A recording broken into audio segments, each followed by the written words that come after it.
Right, assalamu alaikum everyone, and welcome back to the CAS update. There are some messages that need to be get across to you, and you have to understand that.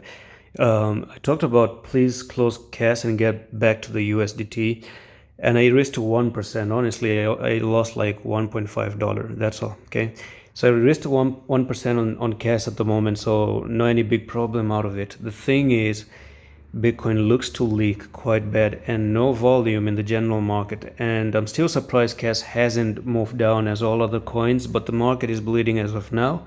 Just avoiding any risk. We'll trade later, maybe next week. So in yesterday's video I told you that I'm closing the CAS position, and I closed it on time, never really had a loss. Some of my members never really got bothered with it, and you can already see that I told you the whole reason. I told you yes, you're holding support, but if you're holding support, why am I closing it? Look at this. Support held, support held, support held, support held couple of times. And even way before the support was broken and we started to move down, I actually closed the position here. So again, some people are going to say trading doesn't really work, and I'm here day in and day out stepping in, telling you and proving to you how trading is really easy, very easy. Okay, it's not even as difficult as people think. And I even made you aware of the fact that we do have this negative candle as well. Now the positives were only down here. Now let's talk about how the positives are looking. So this was your positive structure, of course, and then you had the RSI that is also holding the support as well, because this is the same place where you're bouncing off. Like last time you bounced off here, you bounced off there, and you could have bounced off here again. But the RSI is not the only technical factor you have to consider when it comes down to trade anything. There are a lot of factors, and I told you in yesterday's video. You see, a coin has its own story. The whole market itself has its own story. Like the whole market, what's the whole market doing, right?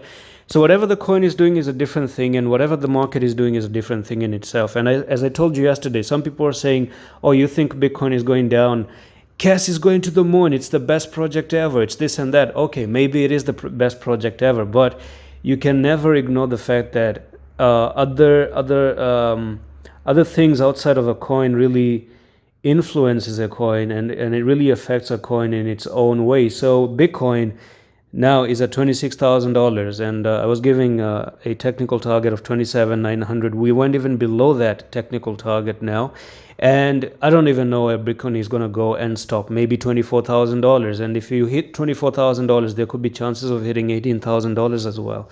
So for CAS right now, what you have to know is this is your ascending broadening wedge. Okay, so let's do a small Google on that. And here's how the structure really looks like. So the title of the pattern is known as ascending broadening wedge, and you can see that there's an upper trend line, and you do have the lower trend line, which is right over here. Okay, and when you look at it, you do have higher highs, higher lows, higher highs, higher lows, higher highs, higher lows, again higher high. You go down, you lose the lower support trend line, and then you go for the retest, and then you dump to the downside. This is exactly what CAS is printing out. Okay, so I'm gonna go in there. I'm gonna turn on maybe let's see, maybe I might be turning on the line. Okay, so I'm gonna turn on the line graph, and as far as you can see at the line graph, you have the low here, the higher highs, the higher low, the higher high, and then you're going down a higher low right there, and you're breaking this low support line. So the technical target you're looking for is all the way down to 0.03. And I talked about this already in like 3 days ago. There's a video called Ascending Broadening Wedge, and that's all for this update. Like the video if you find it helpful again, and maybe you did actually save your money, and I told you to put a stop loss exactly where the prices are right now. So that's it, game over for me for CAS. Now before I even close the video, there's just one more thing that could happen, and that is a retest. Okay, you might see a pump back up thinking it's okay, but you might retest here, get rejected, and finally actually drop down. Okay, so this is just a break. Maybe a retest can happen momentarily, take some stop losses, and then fall down. So that's it. I'm going to see you with the next one. I love this.